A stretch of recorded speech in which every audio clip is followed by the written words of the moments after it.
بسم اللہ الرحمن الرحیم، وی لاگ نمبر 82، اور آج اس کی 7ویں قسط ہے اور قصہ وہی چل رہا ہے، یعنی کہ حضرت ابراہیم علیہ السلام کا تعمیر کعبہ کو تعمیر کرنا، یہ واقعہ وہی چل رہا ہے۔ اور اس کی 7ویں قسط ہم آپ کے سامنے رکھنے جا رہے ہیں۔ 6 قسطیں پیش کر چکے ہیں۔ 92 ہے صفحہ قصص الانبیاء، اردو میں یہ کتاب ہے، اور مصنف ہیں اس کے حضرت عبد المنان، یعنی مولانا عبد المنان صاحب۔ ناظرین، اس کتاب کے اندر حضور اکرم صلی اللہ علیہ وسلم سے لے کر حضرت آدم علیہ السلام کے قصے اور واقعات قرآن و سنت کی روشنی میں، قرآن و حدیث کی روشنی میں آپ کے سامنے رکھے گئے ہیں اور رکھے جائیں گے انشاءاللہ۔ نحمدہ ونصلی علی رسولہ الکریم، بسم اللہ الرحمن الرحیم۔ نہیں تیرا نشے من قصر سلطانی کے گنبد پر، نہیں تیرا نشے من قصر سلطانی کے گنبد پر، تو شاہی ہے بسیرا کر پہاڑوں کی چٹانوں پر۔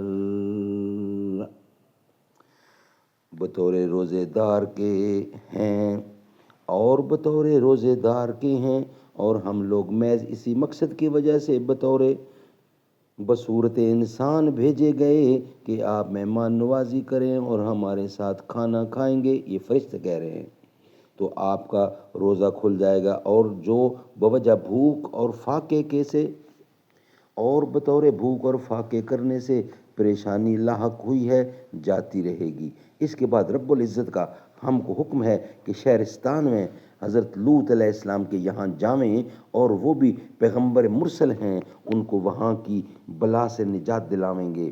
اور آپ کو ایک بشارت بھی دیتے ہیں کہ آئندہ مستقبل قریب میں آپ کے یہاں ایک فرزند مبارک تولد ہوگا، اور نام اس کا اسحاق، اور اس کے بیٹے یعقوب ہوں گے۔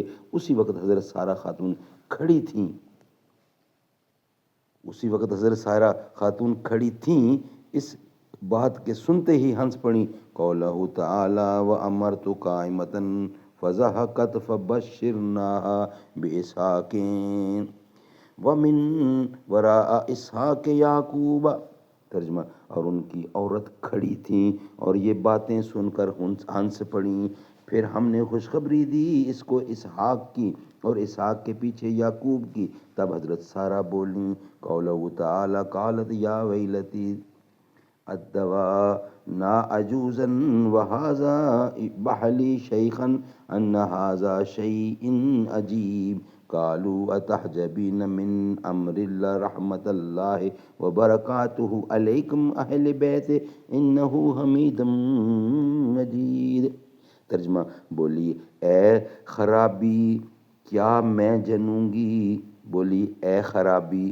میں جنوں گی حالانکہ میں بوڑھیا ہوں اور خاوند بھی میرا بوڑھا ہے، یہ تو عجیب بات ہے۔ وہ فرشتے بولے، کیا تم عجیب کرتی ہو اللہ تعالیٰ کے حکم میں؟ یہ خداوند قدوس کی حکمت اور مہر ہے، اور اس کی تمام برکتیں ہیں تم پر اور تمہارے تمام گھر پر۔ کہنے لگی، اے سائرہ خاتون، تم اللہ تعالیٰ کے کارخانے قدرت میں تعجب مت کرو، اور ہم مزید خوشخبری یہ دیتے ہیں کہ تم کو معلوم ہونا چاہیے کہ اسحاق کی پشت سے 70,000 پیغمبر اور پیدا ہوں گے۔ یہ سن کر حضرت سارہ خاتون نے ان فرشتوں سے کہا کہ اس کے کیا آثار ہیں؟ وہ بولے کہ تم کو معلوم نہیں، آج تم خدا کی قدرت کا ادنا کرشمہ بھی دیکھ لو۔ کہنے لگے، یہ ہڈیاں بچھڑے کی جو کہ بڑے طباق میں رکھی، میں تم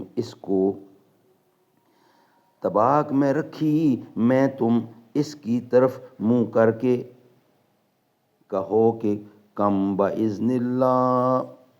اسی وقت یہ بچھڑے کا بچھڑا جی اٹھے گا اور دوڑتا ہوا اپنی ماں کے پاس جا کر دودھ پینے لگے گا۔ اور دوسری علامت یہ ہے کہ ایک شاخ درخت کی سوکھی نیم سوختہ حضرت ابراہیم علیہ السلام کے گھر میں تھی۔ حضرت جبرائیل علیہ السلام نے اپنا پر اس پر ملا، فور وہ سوکھی ہوئی درخت کی شاخ سبز ہو گئی، اور اس میں ہری ہری پتیاں بھی لگ گئیں اور میوہ پھلا اور پھر پختہ ہوا۔ تب حضرت سائرہ کو دیا، انہوں نے اس کو کھایا۔